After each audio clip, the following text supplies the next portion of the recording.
Hi, I'm Ann Kjellgren, and thank you so much for joining us for the short pour. And a special thank you to LKN Connect, our sponsor, where you learn all things about Lake Norman. To be part of the community, please check out lknconnect.com. So today I want to talk about not all Chardonnays being the same. One of the most frequent things I hear is that people don't really care for Chardonnay. And that always makes me smile because I felt the exact same way. And I always say it was the number two thing that I learned when I started to pursue wine at a professional level. If you want to hear number one and all that, you can come to one of my classes. But the thing about Chardonnay that I did not realize is that Chardonnay is one of the most malleable grapes that there are. Now, what does that mean? So malleable means that it is the most versatile and it can be made in so many different ways. And so every decision the winemaker makes and every different location that these grapes can be grown, and they are one of the more easy grapes to grow successfully all around the world. So it will depend. Is this an old world or a new world wine? If it's an old world wine, they're going to stick to tradition. They're not going to change the grape or the grape juice at all. It's going to be pretty subtle and it's going to go into the bottle as it came out of the soil. If it's a new world wine, they're going to be probably a little bit more innovative. There's probably going to be a lot more oaking, a lot more toast.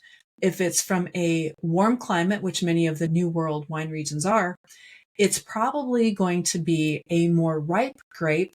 And that means two things. One, it produces more sugar, which means that once it's fermented dry, it's going to be much higher in alcohol, which gives it more body as well as alcohol. But the second thing is it's going to be fruitier in taste. So let's review real quick. So if what you like is a nice, lean, austere Chardonnay, almost similar to a Sancerre, which is actually a Sauvignon Blanc from France. But because they grow in the same area or similar regions, this Chardonnay also has a very minerally clean, crisp flavor, and that's in Chablis, which is in the northern regions of Burgundy. Now, if you do a little bit less minerally, but still a very subtle, clean Chardonnay, medium bodied, goes well with lobster, goes well with seafood, maybe a light butter sauce, maybe a croissant, creamy pasta. That's going to be a Burgundian or a Chardonnay from Burgundy, which is, of course, its spiritual home. That's where Chardonnay originated, from Burgundy, France. If you like a lot of flavor and what you really love is a buttery, toasty, oaky Chardonnay that kind of almost tastes like apple pie because it's got those baking spices and the vanilla that comes from the oak, that's going to be a much more toasty, much more flavor forward, not so subtle Chardonnay that go fantastic with a toasted sandwich, with buttered popcorn, with scampi and a butter sauce, all of that.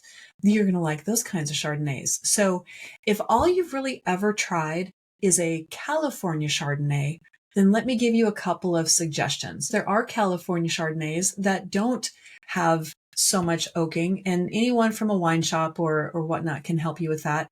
Since it is February and it's Black History Month, I'm going to go ahead and give a shout out to John Legend. You may know him as a musician, but he has collaborated on this Chardonnay that came out, I think, about 2 years ago. It's called LVE Signature Series. It looks like this very nice, clean Chardonnay, not overly oaky. Give that a try. Also, maybe look at some Australian Chardonnays, South African Chardonnays. Really, you could go all around the world. But if you do like the minerally, go to Chablis. You'll love it.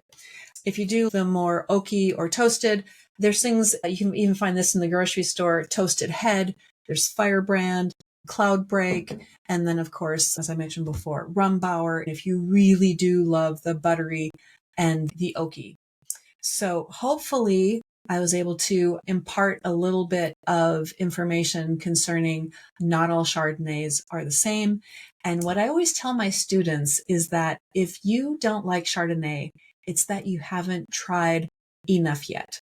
because there will be one out there that you will like, because there are so many different kinds, so many different flavor profiles. So again, I want to thank our sponsor today, lknconnect.com, for allowing me to do this show and for really bringing what's happening in Lake Norman to all of us. So thank you for tuning in today, and we'll see you next time on The Short Pour. I'm Ann Kjellgren. Cheers.